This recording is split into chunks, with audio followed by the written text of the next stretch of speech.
Entonces hoy vamos a hablar del mundo del emprendimiento y cómo articulamos el emprendimiento con el enfoque estratégico prospectivo.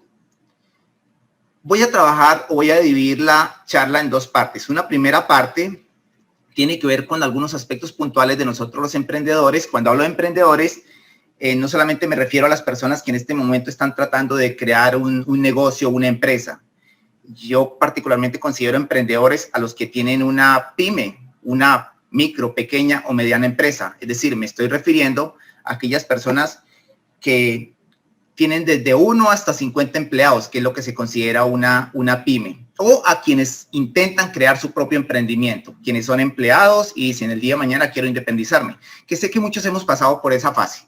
Entonces, en una primera parte me voy a estar refiriendo al mundo del emprendimiento y en qué consiste el enfoque estratégico prospectivo. ¿Qué se trata eso de prospectivo o prospectiva propiamente, sí?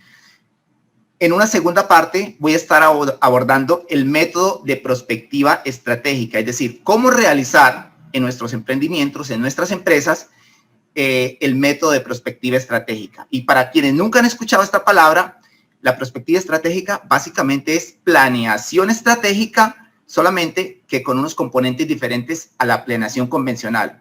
Cuando me refiero a la planeación convencional, me estoy refiriendo a la que conocemos todos. Casi todas las empresas tienen una visión, una misión, unos objetivos corporativos y unas metas que lograr. De hecho, lo más visible de una empresa por lo general es la visión y la misión.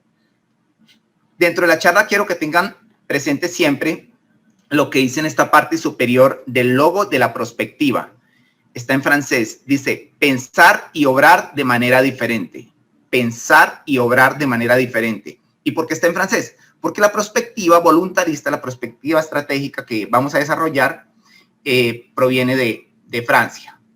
Quizá muchos la conozcan como el método de crear escenarios. En eso consiste, creación de escenarios. Bien, vamos entonces a iniciar. Primero les comento que gran parte de todo lo que voy a trabajar está condensado en estos y en otros libros, pero yo les quiero recomendar esto. Sé que el tiempo acá es muy corto, desde luego, pero quienes quieran profundizar les recomiendo este libro. Este es un libro, el que está aquí de primero, El futuro va más rápido de lo que crees, es fundamental para quienes estamos en el mundo del emprendimiento. Es un experto de talla mundial, el señor Peter Diamandis, quien escribió este libro recientemente, el año pasado, es Copyright 2019. Lo pueden conseguir en Google Books, que sale mucho más económico. Está este otro libro, Hacia dónde va el mundo, del doctor Francisco Mojica y el doctor Francisco Segrera, dos de las mayores autoridades en el tema de prospectiva a nivel de Latinoamérica. Es un poco con enfoque académico.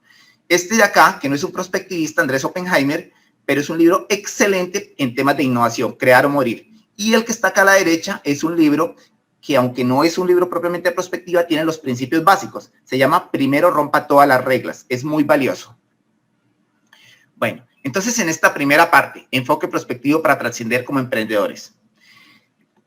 Observemos unos elementos acá y citando a Robert Kiyosaki. Sé que muchos de ustedes deben conocer a Robert Kiyosaki. Aparte de estos libros que están aquí, en este que dice 10 aspectos puntuales a tener en cuenta antes de renunciar a tu empleo e incrementa tu IQ financiero. Tiene varios libros. Hay uno muy valioso que se llama Despertar el genio financiero de tus hijos. Muy valioso porque tenemos la oportunidad de documentarnos y cómo formar a nuestros hijos y que no necesariamente sean el modelo tradicionalista donde nos preparan más para ser empleados, para ser obedientes, para ser obreros, pero no para salirnos un poco de los convencionalismos. Este señor en sus diferentes libros maneja 3 pasos fundamentales para los emprendedores. Entonces él dice, un primer paso para ser un emprendedor exitoso es trabajar para alguien. ¿Qué significa trabajar para alguien? Lo que hemos hecho la mayoría, trabajar para una empresa, para una corporación, cualquiera que sea esta. Ese paso es fundamental y es tan o más valioso que los conocimientos que adquiramos a nivel académico, a nivel universitario, particularmente en el mundo en el que me muevo. Ediciones IP, que es una empresa del sector editorial de textos escolares, donde adquirí los conocimientos que me permiten hoy en día llevar 11 años junto con mis socios de ser independiente y de tener la empresa, los adquirimos en una compañía que nos dio la oportunidad de conocer ese mercado, una compañía multinacional, pues es de Medellín, pero que tenía mercados en 3 países y tuve la oportunidad de trabajar con ellos en los 3 países y en casi todas las ciudades de Colombia. Entonces, cuando estemos trabajando en una empresa y queramos ser emprendedores, lo más importante no es cuánto me pagan, lo más importante es cuánto aprendo con miras a lo que quiero ser el día de mañana como emprendedor. El segundo paso es trabajar para uno mismo. ¿Qué significa trabajar para uno mismo? Tener nuestro propio negocio, pero atenderlo nosotros mismos. Pero eso tiene un riesgo. ¿Qué riesgo tiene? Y hay montones de ejemplos.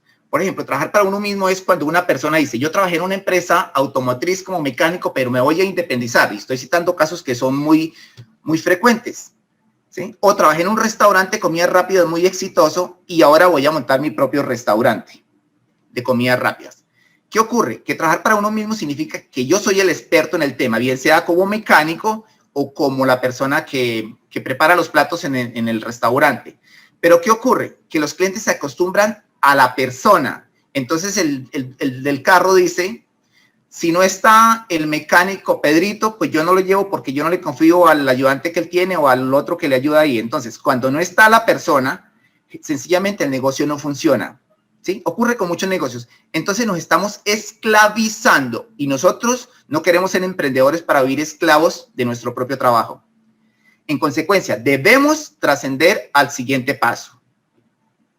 Y el siguiente paso es que alguien trabaje para uno mismo, que alguien trabaje para mí. Digamos que ahí hemos trascendido realmente. ¿Cuáles son las ventajas? Por un lado, estamos dando la oportunidad a otras personas que crezcan y aprendan. Y por otro lado, pues el negocio debe marchar, esté yo o no esté en el negocio. Eso es fundamental, porque al fin y al cabo, si soy emprendedor y soy exitoso, si soy empresario y soy exitoso, quiero contar con mi tiempo. No tenemos un recurso más valioso que mi tiempo, desde mi óptica. El dinero es valioso, pero no es lo más valioso. ¿Para qué queremos dinero si no podemos compartirlo? Partiendo de mis experiencias, si algo valioso que yo realmente resalto mucho en mi trabajo de emprendimiento es que tengo tiempo, por ejemplo, para dedicarme a cosas que me gustan, aparte de estar con la familia, es poder estar en el mundo del baloncesto, que me encanta, que lo practico frecuentemente y que a veces voy a pueblos a jugar campeonatos. Esa libertad se puede tener y es muy valioso. Emprendedores en busca de capital y trascendiendo fronteras. Sé que muchos se preguntan cómo puedo evolucionar en mi emprendimiento. Mire, hablando del tema del capital, un error muy frecuente, porque actuamos de manera muy tradicionalista, es que cuando voy a montar mi emprendimiento, lo primero que hago es recurrir al sector financiero. Voy a los bancos que me financien mi proyecto, pero eso tiene un alto riesgo. Por un lado, estoy pagando unos altos intereses, pero si mi emprendimiento, si mi empresa, microempresa o pequeña o mediana empresa no funciona, en términos de 6 meses, un año, posiblemente estoy yendo a la bancarrota y si se cierra el negocio voy a quedar con una deuda con esas entidades financieras. Entonces, yo les invito a que pensemos de manera diferente. Por un lado, están los fondos de riesgos a nivel nacional e internacional. Aquí en esta parte superior estoy reseñando una empresa que quizás es una de las más conocidas a nivel mundial. Se llama 500 Startups. 500 Startups, ustedes las pueden buscar en internet. Esta queda en California, en Mountain View, que eso es muy cerca a San Francisco, por eso se observa ahí el Golden Gate. Tuve la oportunidad en el 2013 de conocer las instalaciones de esta empresa con una visita empresarial que hicimos con la Universidad Externado de Colombia.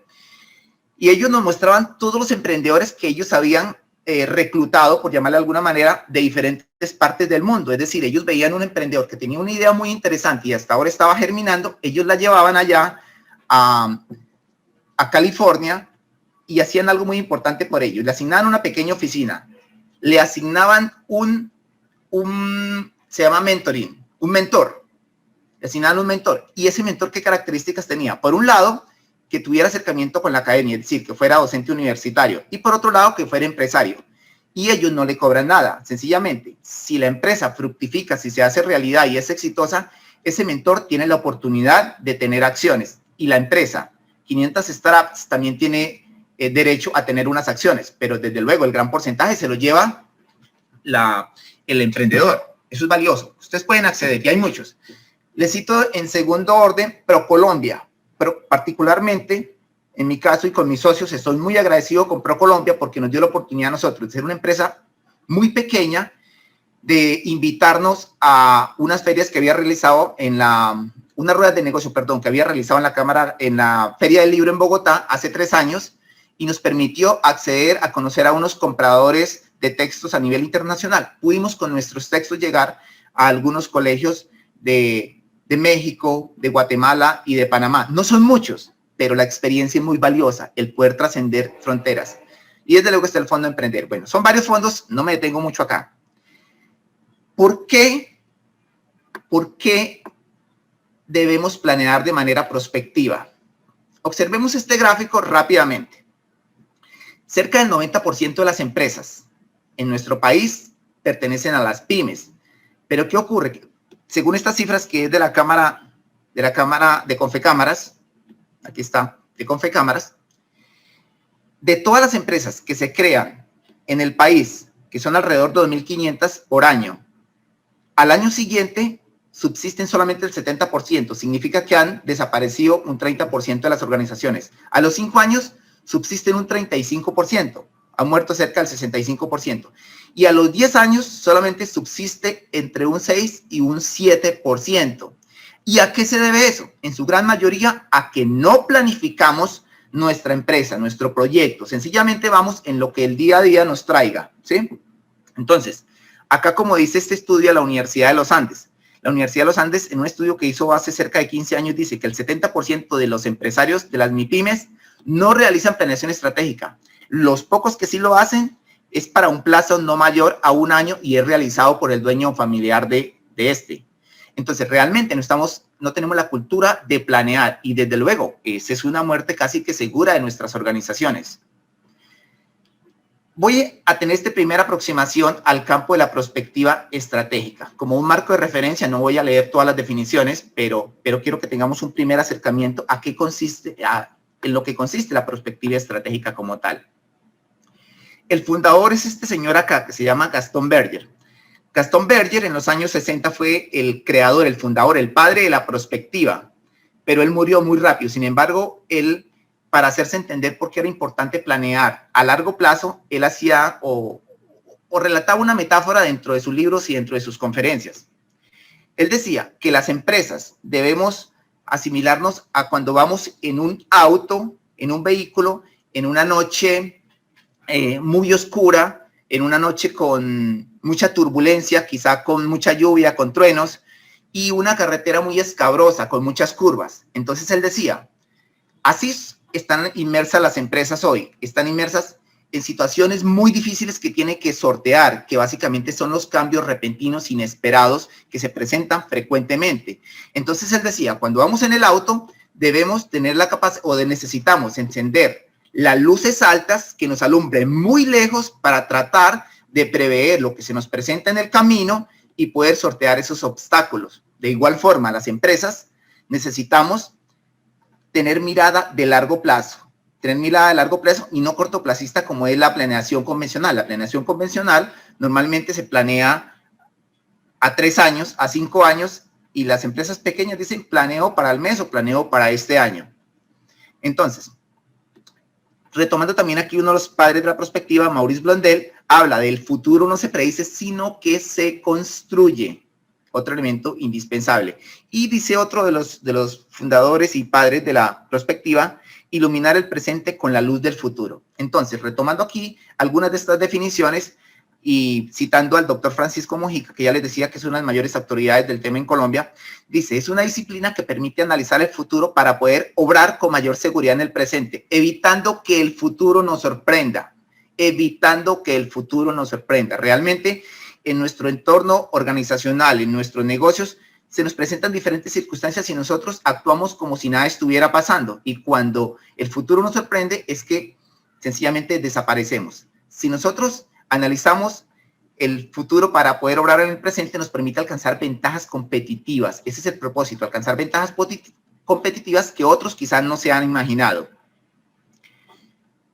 Michel Godet nos dice que los conceptos de prospectiva, estrategia y planificación están en la práctica íntimamente ligados. Y dice en esta parte inferior, la prospectiva permite concebir un futuro deseado, así como los medios para alcanzarlo.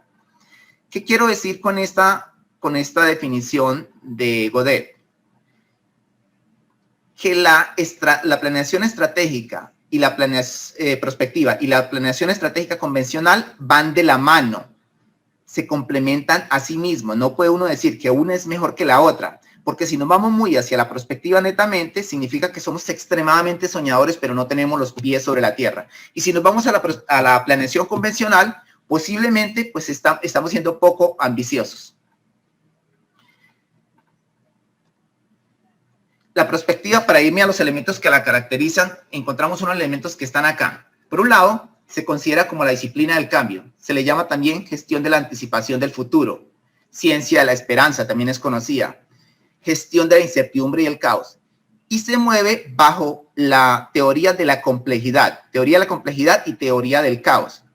No vamos a profundizar en estos temas, pero ¿qué es teoría de la complejidad? Básicamente que el mundo real en el que movemos, todo tiene que ver con todo y existe una codependencia de diferentes fenómenos tecnológicos, económicos, sociales, culturales, políticos, ambientales, que están impactando a nuestra organización, a nuestra empresa. Dice Edgar Morin, que es uno de los mayores autoridades en tema de teoría de la complejidad, dice, es necesario aprender a navegar en un océano de incertidumbres a través de archipiélagos de certeza. Esa es la realidad. Certezas tenemos muy pocas, todos son incertidumbres. ¿En qué consiste el tema de la teoría del caos? Que es de Edward Lorenz. Edward Lorenz dice que pequeños cambios en el presente significan grandes transformaciones en el mediano y largo plazo. Hay que identificar cuáles son esos pequeños cambios que necesitamos en nuestra organización en el presente para que tengan impacto significativo en el largo plazo. Voy a tomar unas frases, aquí muy poquitas, directamente de los libros que les he citado anteriormente. Una primera frase es de Berger. Dice, el presente es hijo del pasado, por lo tanto, el futuro es hijo del presente. Es decir, lo que somos hoy fue lo que gestamos ayer. Lo que seamos mañana es lo que estamos gestando hoy. Es decir, ¿cómo queremos que sea ese hijo en el futuro? Otra frase que esta pertenece a Godet. La trayectoria de la historia nunca está predeterminada. Siempre hay otras salidas diferentes. Y otra frase típica que caracteriza la perspectiva es esta. La perspectiva es un mensaje de esperanza para todos los que quieren tomar el destino en sus manos. Imaginar un porvenir diferente es comenzar a cambiar el presente. El sueño hace fecunda la realidad. En esta frase se observa que esta es una ciencia, una disciplina enfocada en ser muy soñadores y ver nuestro entorno con mucho optimismo, con mucho positivismo. Realmente nos invita a ser soñadores. Pero entonces, y como lo dice esta frase acá, que es una frase que sale en la película Invictus, quien no la haya visto la recomiendo, es una película de uno de los mejores directores que es Clint Eastwood, basada en la vida de Nelson Mandela, dice, soy el capitán de mi alma, soy el amo de mi destino. En esencia nos invita a eso la perspectiva. Pero cuando no tomamos el destino en nuestras manos es cuando permitimos que ocurra estas imágenes que observamos acá. Nosotros nacemos totalmente limpio, pero desde pequeñito nos etiquetan. Y eso de alguna forma nos esclaviza y nos ata un poco. Como emprendedores necesitamos salirnos de esos convencionalismos, porque si no, como lo menciona Robert Kiyosaki en todos sus libros, vivimos en la carrera de la rata, le llama él. Una carrera en la que estamos esclavizados y nunca podemos salir. Bueno, y entonces, ¿qué hace este sapito acá? Como que está descontextualizado. No, no está descontextualizado. Tiene que ver con el cambio. Hay un documental excelente que sé que muchos de ustedes han visto. Es frecuente que se le pida a los estudiantes y los que somos profesores también vemos frecuentemente ese documental que se llama Una verdad incómoda. Una verdad incómoda es un documental realizado por Al Gore, que es una de las mayores autoridades en temas de cambio climático y temas medioambientales. Al Gore cita a un experimento que hicieron unos científicos. Los científicos tomaron una ranita en su hábitat natural, es decir, agua en una temperatura al clima, es decir, entre 10 a 20 grados centígrados. La sacaron de allí y la colocaron en una olla con el agua al clima y la colocaron al fuego, pero muy lentamente la colocaron. Entonces el agua se iba calentando extremadamente lento y el sapito, la ranita, no percibía esos cambios. Cuando ya el agua estaba muy caliente, a punto de ebullición, digamos que cerca de los 100 grados centígrados, ya la ranita se empezó a sentir incómoda. Entonces ahí sí trató de salir, pero ¿qué ocurre? Que ya estaba demasiado afectada por el calor del agua. Ya era cayéndose la piel y no tenía fuerzas para salir. ¿Qué nos quiere decir esto? Esta que no es una metáfora en sí, pues porque fue un experimento. Usted lo encuentra en internet con diferentes enfoques. Pero básicamente las personas nos acostumbramos a los cambios, así nos haga daño. Entonces, en nuestros negocios, en nuestras empresas, hay ciertos factores que nos están impactando negativamente, pero nosotros no hacemos caso a esos cambios que con el tiempo significa la pérdida de nuestra empresa, de nuestros sueños. Otros aspectos puntuales tomados de los libros de prospectiva y de las autoridades como Godet. Godet cita las actitudes que tenemos los seres humanos frente a la vida y frente a las empresas. Entonces él dice que hay 4 actitudes. Una es actuar pasivamente como el avestruz, como observamos acá. Ustedes observan que el avestruz tiene la cabeza entre la arena. ¿Por qué? Porque los avestruces, y ustedes cuando han visto documentales de animales saben que cuando ellos observan peligro, esconden la cabeza entre el follaje, entre la arena donde pueden. Cree que escondiendo la cabeza y dejando todo el pellejo por fuera no les va a pasar absolutamente nada. Ignoramos los cambios. Segundo, actuar pasivamente, como bombero reactivo, es decir, se nos presenta una dificultad en nuestras vidas o en nuestras organizaciones y buscamos cómo solucionarla. Tercero, ser asegurador preactivo. Esta es una actitud bastante valiosa. ¿Qué significaría en nuestro entorno? Sencillamente, tratar de prever qué es lo que se va a presentar, por ejemplo, las tendencias, y actuar en consecuencia para aprovechar esas tendencias. Agradezco que no borren la pantalla. Hay alguien que está borrando la pantalla, que está rayando, perdón. Bien, la última y la más interesante, que es la que nos invita a tener todos y que tiene que ver con el campo de la prospectiva, es cómo ser un conspirador proactivo que trata de provocar los cambios. Es decir, si ser preactivo significa prepararse para los cambios, ser proactivo significa generar los cambios. Por citar un caso acá de el sector de alimentos, que es uno de los que más se desarrollan en el país a nivel de emprendimiento. Entonces, actualmente, pues es bastante normal que las empresas oferten las hamburguesas con carne, diferentes tipos de carnes, es normal, y muchos han optado por las carnes veganas, elaboradas a partir en muchos casos, de lentejas o de garbanzos o de otros vegetales. Pero ¿cómo significaría hacer un cambio? Por ejemplo, pensar en el mediano o largo plazo. Como la gente no quiere dejar de comer carne, pues sencillamente hacer hamburguesas elaboradas a partir de carne cultivada. Ok, ¿qué es eso de carne cultivada? Bien, un poquito más adelante, cuando hablemos de las tendencias, hablaremos al respecto en qué consiste. Pero lo importante es tener esa actitud de tener elementos diferenciadores y que signifiquen una ruptura respecto de lo que hemos creado hasta ahora. Ahora, hay gente que se busca elementos distintivos, pero que realmente no tiene nada que ver con ser un conspirador proactivo. Recientemente, y no sé cómo se llama la comida rápida acá en Bucaramanga, que se dio a conocer a nivel nacional porque estaba ofertando a sus clientes una hamburguesa con filamentos de oro, así como suena estrambótico, pero con filamentos de oro. Bueno, no sé, particularmente no comparto ese tipo de innovaciones. La hamburguesa valía 250,000 pesos y la gente se podía comer esos pequeños filamentos de oro. Sencillamente, pues es una cuestión más ostentosa que un bien para las personas, pero bueno. Entonces acá tenemos una serie de empresas que se han atrevido a ser conspiradores proactivos. Por ejemplo, esta que está en la parte superior, que es una empresa de Australia que desde hace ya cerca de 3 años está entregando sus pizzas vía drones.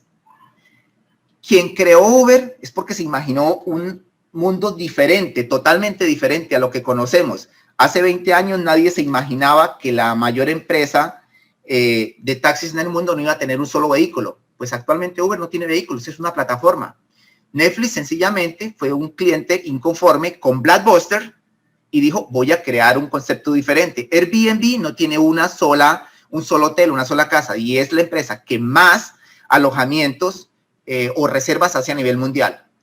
Si nosotros no actuamos de manera preactiva y proactiva, nos ocurre como a Blockbuster. Quizá algunos de los estudiantes de la CUN que me están escuchando, que asumo que son muchachos jóvenes, no saben qué fue Blockbuster, pero Blockbuster fue la tienda de alquiler de videos más grande del mundo. Llegó a tener 3,600 tiendas en el mundo. un monstruo que nadie se supone podía desbancar, pues colapsó porque no quiso analizar tendencias y cambiar.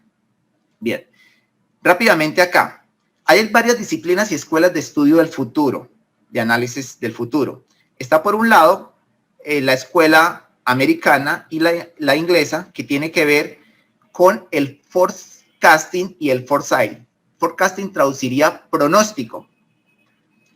¿Qué ocurre con esta modo de analizar el futuro? Que sencillamente toma mucha información, significa que se basan mucho en pronósticos, en datos estadísticos. La perspectiva francesa, la perspectiva voluntarista, y se llama voluntarista porque se enfoca en las voluntades de varios, no solamente una persona, se enfoca más en la incertidumbre, alta incertidumbre y baja información. ¿Por qué? Porque sencillamente no estamos tomando toda la información estadística que se puede tener de un sector o de una empresa. Aquí haciendo un análisis para darme a entender con este tema, asumamos que la Universidad Industrial de Santander, la UIS, va a hacer un ejercicio de planeación para el año 2031, es decir, nos vamos a proyectar 10 años adelante. Si lo hacemos por el lado de los estudios de futuro, del forecasting o el foresight, significa que ellos tomarían muchos datos estadísticos del comportamiento de la universidad. Asumamos que uno de los aspectos puntuales para el 2031 es la población estudiantil, sus estudiantes. Entonces, la universidad actualmente tiene una población cercana a los 20,000 estudiantes. Y si asumiendo hipotéticamente que tiene una tasa de crecimiento del 2.5, significa que por año está creciendo alrededor de 500 estudiantes. Si la proyectamos al 2031, pues significaría que tendría alrededor de 25,000, entre 25,000 y 26,000 estudiantes. Eso sería lo que nos daría ese análisis de futuro basado en la información, en datos estadísticos. Pero ¿qué ocurre si nos vamos por el lado de la prospectiva? La prospectiva niega un poco los datos, no los desconoce, pero es mucho más soñadora. Entonces significa que puede decir, para el año 2031 vamos a crear un escenario donde la población estudiantil sea de 100,000 estudiantes. Eso no tiene cabida hablar de 100,000 estudiantes, un escenario donde la población estudiantil sea 100,000 estudiantes cuando sabemos que la tasa de crecimiento de los últimos años, 5, 10 años, ha sido de 2.5. Pero ¿qué es lo que ocurre? Que creamos ese escenario y luego decimos, analizamos las tendencias mundiales. A nivel de educación, pues ahora casi todo es virtual. Una universidad como la UIS puede ir a competir perfectamente en Europa, en Asia, en Estados Unidos. Si esas universidades están compitiendo en Colombia, ¿por qué no lo pueden hacer nuestras universidades? De hecho, en la actualidad, ustedes pueden tomar un curso con el MIT, el Instituto Tecnológico de Massachusetts, con Harvard, con Yale, con Cambridge, con la universidad que quieran, desde Colombia. Están compitiendo acá. Entonces tenemos que mirar o analizar esas posibilidades desde otro enfoque. Miren, haciendo un comparativo entre la planeación convencional con la prospectiva, aclarando que ambas se complementan, ninguna es mejor que la otra. En la planeación tradicional, vamos al presente y al pasado para analizar cómo proyectamos nuestras empresas. ¿Qué hemos sido? ¿Qué somos? Pero si hemos tenido crecimientos muy bajos o estamos sencillamente compitiendo a nivel, digamos, de Bucaramanga y su área metropolitana, pues vamos a proyectar que vamos a seguir así. Quizás nos proyectemos solamente a competir, no sé, nos extenderemos a San Gil o ciudades cercanas. Entonces, vamos al presente y al pasado y proyectamos nuestro futuro. En el mundo de la prospectiva hacemos a la inversa. Este es un cambio significativo. Primero vamos al futuro, creamos escenarios de futuros posibles que sean alcanzables, realizables, y luego sí venimos al presente y al pasado para analizar cómo nos apalancamos en lo que hemos sido y en lo que somos actualmente, pero apostándole a un futuro mucho más retador, mucho más soñador, como se observa esta gráfica para decir cómo invertimos el proceso. Acá estamos en el presente y la planeación convencional miraría acá, en este punto, y miraría hacia atrás. Pero en la prospectiva vamos hacia el futuro, creamos diferentes eventos. Estos son escenarios, los que están acá. Aquí tenemos 5 escenarios, podríamos crear cientos, miles. Y luego decir a cuál de esos se le desea apostar. ¿Qué queremos para nuestra organización? ¿Cuál es ese futuro deseado? Y luego sí venimos al presente y al pasado porque no lo podemos desconocer. Aquí hay un comparativo para ir rematando el tema del enfoque de la prospectiva estratégica, de cómo pensar de manera prospectiva, y lo voy a evacuar de manera rápida. Entonces, aspectos relevantes. El horizonte temporal, la planeación tradicional es cortoplacista o de mediano plazo, de 1, 2, 3 años, ¿sí? Incluso en la planeación tradicional hay empresas que planean 3 años, crean su visión, su misión, y han pasado 5 años y no la han renovado. Entonces, me ha ocurrido a mí que llego a instituciones educativas que visito con frecuencia o no necesariamente educativas, donde en la recepción está una placa muy hermosa, muy bonita, que dice nuestra visión, nuestra misión, nuestros valores corporativos. Y estamos en el 2021 y es fácilmente o es frecuente encontrar una placa que dice nuestra visión para el año 2019, 2020, pero si estamos en el 2021, ¿sí? Entonces es muy de corto plazo. La perspectiva es de largo plazo. Yo les recomiendo a ustedes como emprendedores que al menos hagan un ejercicio de 10 años. Traten de proyectarse en 10 años. Cuando uno hace perspectiva a nivel territorial, cuando hablo a nivel territorial es que se hace perspectiva para regiones, para un departamento, para una ciudad, para un país o para una gran organización. Se planea a 15 o 20 años. A nivel de ubicación espaciotemporal, ya les decía que se analiza el pasado y el presente, y acá en la perspectiva se analiza o se crea un escenario deseado del futuro y se emprenden las acciones para hacerlo realidad. A nivel de quienes la elaboran, en la planeación convencional está muy centralizada, es decir, es elaborada por el dueño de la empresa, un departamento pequeño o los familiares. Entonces es la visión de esa persona solamente. En el caso de la prospectiva es voluntarista, busca integrar a los diferentes actores sociales o como se llama en la academia, los stakeholders. Entonces acá buscamos involucrar a clientes, proveedores, distribuidores, empleados, muchos actores que sean involucrados. La metodología tiende a ser la tradicional un poco rígida e inflexible y con objetivos medianamente retadores, realmente no es tan ambiciosa. Acá no, en la prospectiva es totalmente diferente, es flexible, inspiradora y altamente retadora. Digamos que son unos elementos que caracterizan. Flexible, inspiradora. Es decir, que si creamos un escenario, tiene que ser algo que sea supremamente retador e inspirador, de tal forma que los empleados, los diferentes grupos de interés, los accionistas, los dueños, distribuidores, digan, vale la pena apostarle en 10 años a este escenario al que quiere llegar la empresa. Y los principios, en este caso la convencional, se basa en los pronósticos estadísticos. Acá, en la prospectiva, se guía por las megatendencias mundiales, identificando factores de cambio. En resumen, este cuadrito inferior, la perspectiva es ¿qué puede ocurrir? La estrategia, ¿qué podemos hacer? Y la perspectiva, la estratégica, que sería la unión de las dos, ¿qué vamos a hacer? El cómo. Bien, voy a abordar la segunda parte de esta charla y tiene que ver propiamente con el método. ¿Cómo se hace prospectiva con los principios que acabo de mencionar anteriormente? Desde luego, va a ser algo muy rápido porque la prospectiva requiere tiempo. Son 7 fases del modelo prospectivo, pero voy a mostrarles acá incluyendo o mostrándole unos ejemplos en los softwares, en las aplicaciones, porque esas son las características de la prospectiva estratégica, que nos apoyamos en la tecnología, no solamente en una matriz DOFA o en una matriz de PCI, perfil competitivo, elaborada en un Excel. Vamos a utilizar unas aplicaciones. Bien, entonces, frente al método, lo primero que quiero relacionar es en qué consiste el método de escenarios. Ustedes actualmente escuchan a muchos líderes de opinión, periodistas, políticos que hablan el escenario deseado o creemos que el escenario que se va a presentar o le apostamos a un escenario. Es frecuente escuchar ese tipo de expresiones porque se habla en términos de escenarios, ¿sí? Entonces los escenarios son la representación de futuros posibles, visiones anticipadas de futuros que se pueden aceptar. Es decir, tienen que ser realistas, no metidos en la ficción. Los escenarios es una metodología basada en la creación de historias. Digamos que una historia, un escenario equivaldría de alguna forma a una visión, solamente que es un poco mucho más inspiradora. Bien, voy con el primer paso, tiene que ver con el estado del arte. Recuerden que solamente un brochazo lo que voy a dar en estos pasos. El estado del arte. El estado del arte, que es la primera fase, tiene que ver con conocer la empresa y su entorno competitivo. ¿sí? Entonces hacemos una especie de benchmarking competitivo, que es un benchmarking, hacer un análisis comparativo de cómo está nuestra empresa, nuestro emprendimiento comparado con sus competidores directos, pero no solamente con sus competidores directos, sino con otras empresas que son un modelo a seguir.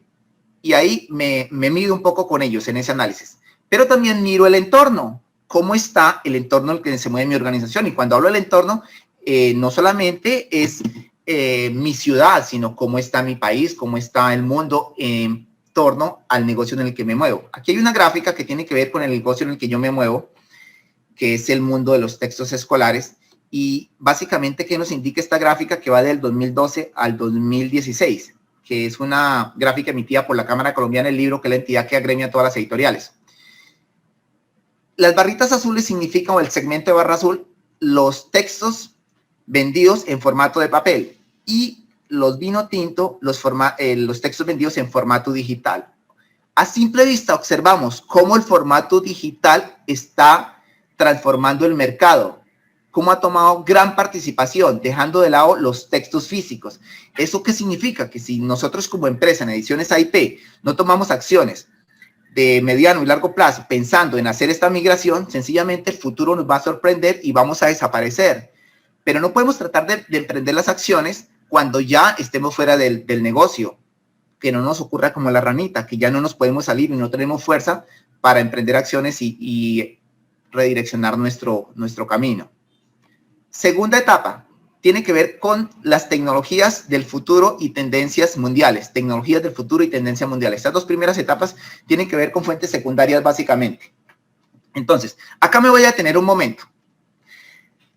Lo primero que se hace es construir una matriz de cambio. ¿Y una matriz de cambio qué es? Identificar las tendencias o los cambios esperados. Con base en esas tendencias decimos cuáles de esas tendencias nos crean cambios que nos generan ciertos temores y cuáles serían los cambios que nosotros anhelamos de acuerdo a lo que observamos que se va a presentar, de acuerdo a esas tendencias. Y esta columna es altamente prospectivista porque nosotros podemos plantearnos sencillamente acciones para enfrentar esos posibles cambios o para nosotros crear una ruptura o una bifurcación del cauce normal. Voy a hablar un momentico de 3 megatendencias mundiales, muy rápidamente. Entonces, una primera megatendencia mundial tiene que ver con el ámbito, con el medio ambiente y los hábitos alimenticios, ¿sí? Y quiero hablar de hábitos alimenticios porque es donde se mueve la mayor cantidad de emprendimientos. Entonces, por un lado, debemos actuar en consecuencia con lo que nos están exigiendo a nivel mundial.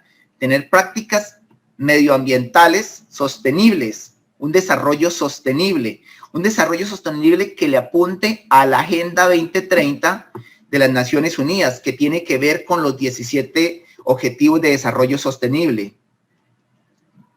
Recordemos eso, tomar medidas que impacten la consecución de esos 17 Objetivos de Desarrollo Sostenible, elaborando productos que ojalá tengan un sello verde. Los jóvenes especialmente actualmente van a cualquier establecimiento comercial y tienen la predilección por comprar productos que tienen sellos verdes. Mire, a nivel de disminución, aquí hay una parte que coloco, que disminución en el consumo de carne tradicional e incremento de la carne cultivada, que ya la había mencionado hace un momento. Observando esta imagen acá, todos sabemos que lo que más impacta el medio ambiente es la crianza del ganado. No existe ningún otro, ni cultivos, ni crianza de animales que impacte tanto el medio ambiente como la ganadería. Recientemente tuve la oportunidad y hace un mes de conocer una parte del país muy hermosa que no conocía, que son los Llanos, el departamento del Meta, y claro, hay unas ganaderías hermosas. O sea, ver en una planicie, no sé, 500, 700, 1000 reses, se ve bonito, pero también da tristeza observar cómo son unas planicies totalmente despobladas, solamente se ven pastos, no se ven árboles, fueron talados, y desde luego eso tiene un impacto en todos los recursos hídricos. Ustedes saben que el ganado es quien más genera el CO2, es decir, un impacto grandísimo. Entonces tenemos que pensar en qué es lo que viene hablando de tendencias mundiales. Esto que ustedes observan acá es una hamburguesa elaborada a partir de carne cultivada. ¿Qué es carne cultivada? Pues es carne de animal, pero no con un animal que se ha sacrificado, y eso es importante tenerlo presente. Digamos que existe una corriente a nivel mundial de protección de los animales muy valiosa, y digamos que estos grupos ambientalistas tienen mucho poder y están logrando que se cambie el cauce normal de ciertas prácticas empresariales. Entonces, esta carne fue cultivada en un laboratorio, como observamos en esta gráfica que está acá. Fue cultivada en un laboratorio sin tener que sacrificar un animal. El sufrimiento de los animales es lo que más se defiende. Ahora, tomando unas cifras del libro que les mencioné al comienzo, que se llama El futuro va más rápido de lo que tú crees, hablan que en el 2013 fue la primera oportunidad que tuvieron o que elaboraron una hamburguesa con carne cultivada. Costó alrededor de $250,000. Mal contados, eso significaría cerca de 800 millones de pesos. Bien, pero como a medida que avanza la tecnología disminuyen los costos, entonces en el 2018 otra empresa logró fabricar hamburguesas que ya costaban muchísimo menos, estaban costando alrededor de $50. Eso significa que mal contados son 200,000 pesos. Pero se estima, con base en opiniones de los expertos, que en unos 5 años posiblemente se pueden vender hamburguesas con carne cultivada a $5, que ya es totalmente asequible para cualquiera. Supongamos que eso sea en Estados Unidos, porque ese análisis fue allá, pero pensemos, acá en Colombia, no sé, 7, 8, 9, 10 años. Por lo tanto, quienes estén en el mundo de las comidas rápidas, no esperemos que el futuro nos sorprenda. Desde ya estemos pensando en escenarios donde vamos a ofertar ese tipo de productos con esos elementos distintivos. Acá tenemos algunas megatendencias que tienen que ver con el mundo de la tecnología. La tecnología es el motor del cambio realmente. Entonces acá, la impresión 3D está transformando totalmente todo el mundo de la producción. Por ejemplo, en Santander, que hay tantas fábricas de calzado, pues pensemos que en un mediano plazo, sencillamente no vamos a fabricar con el método tradicional, sino basados en las impresoras 3D. Se estima que en muy pocos años las empresas, más que vender productos, van a vender licencias para imprimir el producto que diseña. Es decir, estamos vendiendo un diseño, pero no el producto. Entonces estaríamos vendiendo planos para que las personas en sus hogares impriman el producto, cualquier tipo de producto. Usted sabe que las impresoras 3D fabrican cualquier tipo de producto. Se puede, en Estados Unidos hay impresoras que imprimen armas de fuego que funcionan. Entonces lo que se cree es, de acuerdo a los expertos y al fundador de las impresoras 3D, que en unos 10 años cada hogar va a tener una impresora 3D. Entonces lo que nosotros vamos a comprar son las licencias y van a haber tiendas que nos venden los cartuchos de materiales, así como compramos cartuchos de tinta.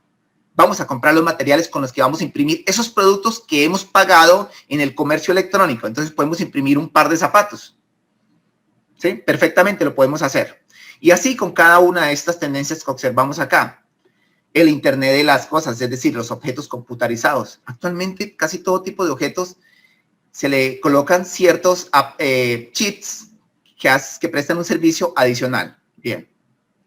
Y esta otra y última megatendencia que debemos tener presente es todo el comportamiento demográfico, la parte conductual y psicográfica. No debemos desconocer el envejecimiento poblacional, ¿sí? Recordemos que la esperanza de vida creció a pasos agigantados en los últimos años. Hace cerca de 30 años, la esperanza de vida en Colombia, es decir, el promedio de vida estaba alrededor de los 63 años. Actualmente está sobre 75 años, 74 para los hombres y 76 para las mujeres. Pero hay países como Japón que la esperanza de vida está en 84 años. Se estima que en el 2045, el 2050, la esperanza de vida de los seres humanos va a estar sobre 100 años. Eso es una buena noticia para nosotros, los que tienen dentro de sus sueños, sus aspiraciones, tener una larga vida. ¿Qué significa esto? Que sencillamente en nuestros emprendimientos debemos ofertar productos acorde a estas personas. Si las personas de este segmento poblacional, por lo general son personas con alto poder adquisitivo, pero requieren, si estamos hablando del mundo de alimentos, pues platos especiales, no van a comer igual que los jóvenes. Igual, hay otros comportamientos, como observamos en estas gráficas, y debemos pensar en ese tipo de grupos poblacionales. La comunidad LGBTI cada vez quiere productos más personalizados, así como hay bares, hay hoteles, hay playas, pues también se quiere tener esos elementos distintivos. Y creo que una forma de analizar esas tendencias y de aprovecharlas es ofertar productos enfocados en este segmento poblacional. Voy con factores de cambio, que es la tercera etapa. En factores de cambio, sencillamente, acá, a partir de las anteriores tendencias tecnológicas, identificamos los elementos más importantes para convertirlos en variables estratégicas. Entonces, ahí llegamos al siguiente paso, que son las variables estratégicas. Es decir, nos quedamos de todo lo que hicimos de tendencias mundiales y de los factores de cambios, hicimos como una minería de datos, que significa extraer lo más valioso. Y acá hacemos un análisis soportado en esta herramienta que se llama MICMAT. Hacemos un análisis estructural basados en esta imagen, perdón, en esta aplicación. Voy a ir a la aplicación un momento. La aplicación es esta. Ahora, ustedes la pueden descargar de acá, de esta página, que se llama laprospectiva.fr de Francia, pero pueden descargar todo en español. Y entonces vamos a los métodos de prospectiva. Esto lo pueden hacer ustedes. Son gratuitos. No funcionan en los Mac, es decir, en las computadoras de Apple no funcionan. En las demás computadoras sí. Entonces venimos acá y pueden ustedes descargar los aplicativos. Están acá. Los programas. Mire, aquí está el método MICMAT, que es matriz de impactos cruzados. Y también está el MACTOR, análisis de actores. Y también está el SMIT probabilístico. SMIT Pro, que es hacer análisis probabilísticos de los escenarios. Pero bueno, para mencionar el análisis estructural soportados en el software, acá estoy. Y este es un ejercicio real que se trabajó con 27 variables. ¿Qué tipo de análisis nos permite? Por ejemplo, hacer correlación de variables. Acá observamos una correlación de variables. Se le ha pedido al software que nos traiga los impactos más valiosos, solamente el 25% de los impactos más significativos, pero podríamos traer aquí el 50%. Ya son muchísimos más, pero no es fácil analizarlo. Entonces regresamos mejor aquí al de 25. Podríamos traer sencillamente el 10 para hacer un análisis mucho más detallado. ¿Cuáles son los impactos más valiosos para la empresa? En el corto, en el mediano y en el largo plazo, y eso es lo valioso, que nos permite identificar ciertas variables que en el corto plazo no eran valiosas, pero sí en el largo plazo. Observemos este ejemplo acá. Ustedes alcanzan a observar ahí estas variables que están identificadas con la línea verde. En primera instancia, en el corto plazo, no eran tan relevantes. Por ejemplo, esta variable, que es hacer alianzas con multinacionales de plataformas web. Este es un análisis a nuestra empresa, textos escolares. Entonces, en el corto plazo, este fue un ejercicio realizado en el 2013, estaba en el puesto 25, pero los análisis prospectivos soportados en el software nos dice que pasa a ser una de las más importantes en el largo plazo. Entonces, con base en esas variables, creamos nuestros escenarios de largo plazo. Regreso acá a mi presentación. Entonces, ahí se hace ese análisis estructural soportado en teoría de la complejidad y teoría del caos que ya les mencionaba. La siguiente fase es el juego de actores sociales. También voy a ir un momento al software. Es decir, cuando ya tenemos las variables identificadas, hacemos cómo se comportarían los actores frente a esas variables que hemos identificado como valiosas en el largo plazo. Entonces, acá vengo a este análisis. Acá estoy en el MACTOR, que es análisis de actores básicamente. Acá, en un ejercicio, es un ejercicio académico, pero aplicado a una empresa real, observamos cuál es el poder de los diferentes actores que se identificaron. Aquí se está trabajando con 11 actores, pero miren algo importante en este ejercicio. El actor más importante para esta empresa, que es una empresa del sector de marroquinería, ellos comercializan cueros. El actor más importante se llama proveedores internacionales. No es normal que los proveedores sean los actores más importantes. Lo normal es que los clientes sean los actores más importantes. Y los empleados, y los accionistas, y las entidades estatales, como los ministerios, las secretarías. Pero en este caso, se identificó que este es el actor más poderoso. ¿Por qué? Porque esta empresa importa absolutamente todos sus productos de un proveedor chino, de un proveedor que está justamente en Hong Kong. Todo importa allá. ¿Qué ocurre si en Hong Kong, por tantas situaciones políticas que hay actualmente allá complejas, no pueden importar sus materiales? Pues sencillamente tiende a desaparecer porque no tiene un plan B de otros proveedores. Entonces se analiza unas posibles vulnerabilidades que tiene la empresa. Eso es importante tenerlo claro. Vamos al siguiente paso y ya vamos rematando. Bueno, aquí el método Mactor les comento que está basado en la teoría de juegos de este personaje que se llama John Forbes Nash. Quienes los quieran consultar, John Forbes Nash fue ganador del Nobel de Economía en los años 90. Sobre él hay una película muy interesante que se llama Una mente brillante. Quien la quiera ver la puede observar, pero está soportado en esos elementos de teoría del juego. Voy con la penúltima fase, que son la construcción de los escenarios. Observemos que solamente hasta la parte final vamos a crear escenarios. Entonces, regresando acá, escenarios se analizan en este software, en esta aplicación. Pero primero les muestro en qué consiste un escenario, porque es lo que más caracteriza la perspectiva estratégica. Este es un ejercicio también académico, pero aplicado a una empresa real. ¿Sí? Un ejercicio de estudiantes de la UIS, lo aplicaron a una empresa que se llama D. Jones, que ya tiene como 30 años en el mercado, pero está, digamos, muy convencional en su administración. Entonces, acá, soportados en unos direccionadores de futuro, por un lado hay un direccionador que se llama posicionamiento en el mercado y este eje horizontal o eje X se llama innovación y tecnología.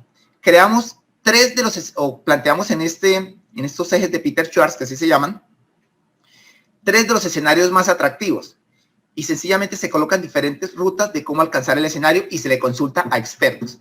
Pero voy a hacer una síntesis de cómo se relata el escenario, que es el escenario número 3, cómo partiendo desde el hoy para llegar al año 2030. Y el relato dice así, no lo voy a leer todo. Transcurre el año 2030 y Calzado D. Jones, además de estar posicionada en Colombia como una de las 5 mejores empresas en calzado para dama, ha logrado ingresar a 10 países revolucionando el mercado con sus tendencias. Un 50% de nuestros productos son elaborados con materiales inteligentes y ecoamigables. Sigo por aquí lo que está resaltado. Ahora un 50% de nuestra producción se realiza por medio de impresión 3D y más abajo dice, se ha logrado que el 70% de todas las ventas sean por medio del e-commerce. Ellos no tienen actualmente e-commerce, no tienen actualmente impresión 3D, no están sino compitiendo en Santander especialmente y quizá algo fuera creo que nada fuera del país. Pero mire, esta es una síntesis sencilla del escenario. ¿Cómo se hace un relato de futuros posibles? Claro, es muy retador, es muy ambicioso, pero vale la pena apostarle. Sí, aquí está el escenario elegido, la ruta para alcanzarlo y está el escenario completo. Luego vamos y nos preguntamos cuál sería la probabilidad de ocurrencia de ese escenario y para eso vamos aquí al software. Entonces, observamos acá que nos trae los diferentes escenarios, depende de una fórmula que no me voy a detener en ello y a partir de un sistema binario probabilístico donde el software nos analiza la probabilidad de ocurrencia de cada uno de los escenarios. Aquí hay cerca de 64 escenarios. ¿Por qué 64? Porque trabajamos sencillamente con 6 variables y la fórmula es 6 a la 2. Entonces, si trabajamos con 5 escenarios, nos daría 32. Si trabajamos con 4, nos daría 16 escenarios. Y este software nos analiza qué tan probable es que se alcance el escenario deseado. Y también nos dice otros elementos como, por ejemplo, acá, cuáles son las variables que más influencia tienen sobre las demás para que el escenario se haga realidad. Bien, regreso acá a la presentación para ir rematando. Una vez tengamos el escenario elegido, ¿sí? Es decir, si el nivel de probabilidad es muy bajo, pues sencillamente podemos hacerle algunos ajustes al escenario para que sea un poco menos retador. Y llegamos a la última fase, que son las estrategias y proyectos. Con esto remato. Las estrategias y proyectos se suele crear una plantilla, una rejilla, donde se relacionan las acciones de cómo hacer realidad ese escenario al que la empresa decidió apostarle. Se pueden crear fácilmente 15, 20 acciones. Y a estas acciones sencillamente se invita a que se analice el nivel de gobernabilidad, es decir, qué tanto control tiene la empresa sobre ellos y el tiempo estimado en el transcurso del horizonte temporal, es decir, 10 años, ¿cuándo estarían planteadas ahí? Van a haber acciones que quizá van, por ejemplo, del 2021 al 2031, si estamos haciendo un ejercicio hoy, pero hay otras que iniciarán en el 2027, en el 2030, pero lo importante es que desde ya estemos pensando cuándo las vamos a hacer realidad. Por último, ya, mi recomendación para los emprendedores, cuando vayan a las acciones estratégicas, utilicen estrategias de valor compartido. ¿Qué es valor compartido? Y esta es una propuesta de Porter, Michael Porter, que es el mayor gurú en temas de estrategia a nivel mundial, a nivel de estrategia convencional. Valor compartido es que no solamente pensemos en los accionistas, que es un error grandísimo. Pensemos en generar bienestar, desarrollo y que las personas trasciendan todos los que hacen parte de la organización, los empleados, los clientes, los distribuidores, todos. Otra invitación cuando estén planteando acciones estratégicas es que recurran a los principios que mencionan estos dos autores, René Mudberg y Chan Kim, que es un coreano. Ella es una australiana. ¿Qué dicen ellos? Atrevámonos a competir en sitios diferentes. Este gráfico acá nos dice que la mayoría de empresas se enfocan donde hay compradores, pero ¿eso qué significa? Porque son clientes muy exigentes, tienen mucho poder y significa mucho desgaste a nivel económico y posiblemente poca rentabilidad. Entonces nos invita a que lleguemos a estos posibles clientes que se rehúsan a comprar o a consumidores inexplorados, quienes no están consumiendo el producto. Es una invitación a que saltemos donde todos están compitiendo a un espacio donde la competencia es irrelevante. Eso es lo más importante. Y acá, en otras de las estrategias de Porter, que él menciona 3, liderazgo en costo, liderazgo en diferenciación y focalización, ¿cuáles les recomiendo? Yo no recomiendo mucho competir por costos bajos, porque la mayoría de emprendedores compiten por costos bajos y sencillamente crean una cadena de miseria. Una cadena de miseria es que no se generan grandes utilidades y eso significa pues que el negocio no va a funcionar. Es preferible buscar elementos distintivos, diferenciación para no tener que competir con precio y sobre todo, enfocarse en un nicho o un enfoque o alta concentración, como se llama acá, un nicho de mercado específico, se llama también alta segmentación. En nuestro caso de nuestra empresa, nosotros no competimos en todas las áreas que se trabajan en los colegios, competimos única y exclusivamente en el área de educación artística. Es la que conocemos un poquito junto con mis socios y es donde no todos compiten ahí. No podemos enfrentar a unos monstruos gigantescos que existen.